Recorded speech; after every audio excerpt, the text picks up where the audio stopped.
I'm your friend Dr. Charles Apoki.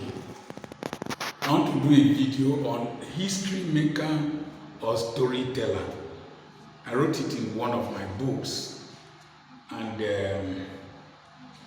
my wife has been prompting me to do this video, but this is an abridged version. Gehazi was a servant to Elisha, just as Elisha was servant to Elijah. Gehazi was called by the king. He said, please come and tell me the stories of the miracles that Elisha did. Gehazi was supposed to have a quadruple portion of Elijah's anointing, because Elisha had a double portion of Elijah's anointing, Elisha.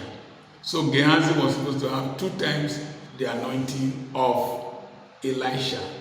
But Gehazi did not perform any miracles, nothing to show for the association he had with Elisha. And the king told him to come and tell him stories of the miracles that Elisha did. There was a reunion of a university somewhere in Africa of alumnus or alumni of that university. As they gathered, somebody came up and said that he graduated in 1972, and they looked at him. He was telling them where he worked, very lucrative places, beautiful places, high-paying salaries where he worked in that country.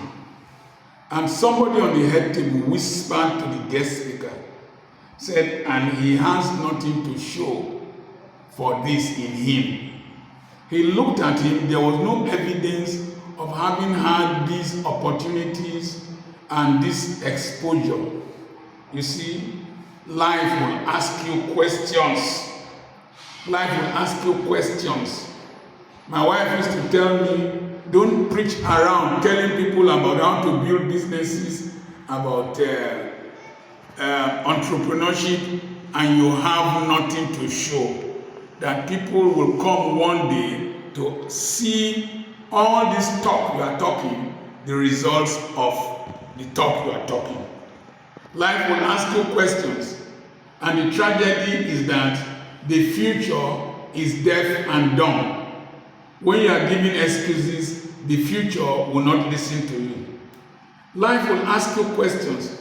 All the years you spent in America, what did you have to show? All the years you spent in the UK, what do you have to show? All the years you spent in Europe, what do you have to show? All the years you spent belonging to that big denomination, what do you have to show? All the years you spent preaching from country to country, what do you have to show? Life will ask you questions. It is not where you have traveled to. It is not where you have walked. It is not how much you earn that matters. The world looks for evidence. Even those you helped, even those you preached in their churches, even those you raised money to build cathedrals or whatever, even those you prayed for that had miracles through your ministry, even those you labored under their companies and all that, they will say, what do you have to show? A pastor died and he didn't have a house to bury him. And I was complaining because he belonged to a big denomination and he even did a great work in that ministry. And I was complaining, and one young man asked me, whose fault? Whose fault?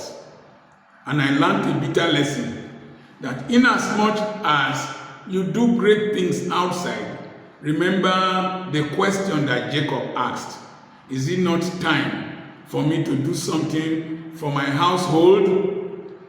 You can train your brothers, your sisters, take care of people, do philanthropy. You must have something to show. and it must show in you. A salary is an indication of your surplus labor. What is surplus labor? Karl Marx said that when people are employed, that if you work for 8 hours and you produce $1,000, your boss will pay you $300. That $700 is the profit for your boss. It's called surplus labor. You must ask yourself, this salary I am earning, how much can I use my time to earn for myself? It is not how much salary you earn, but what you are able to make from that salary. Income is a spring while wealth is a lake. How much were you able to invest, reinvest, manage, maintain, and grow? So, a salary is like the 7 years of fat cows.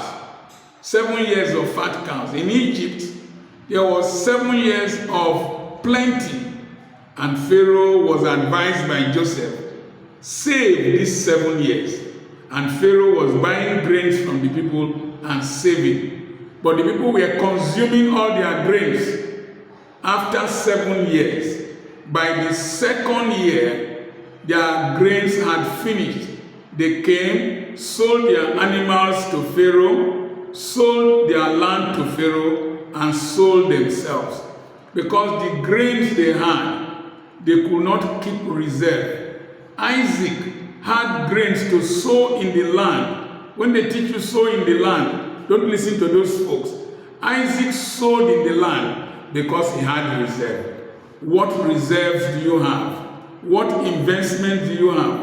The hotel you stayed in, the courses you attended overseas, the seminars you attended, the food you ate in that company, the drivers that drove you with air-conditioned vehicles are not your own. What is your own? That big church you belong to, you are answering one big title. One day they will retire you. What do you have to show? So, the 7 lean cows, the 7 years of scarcity, ate up the fat years and they didn't add weight. They are cancerous.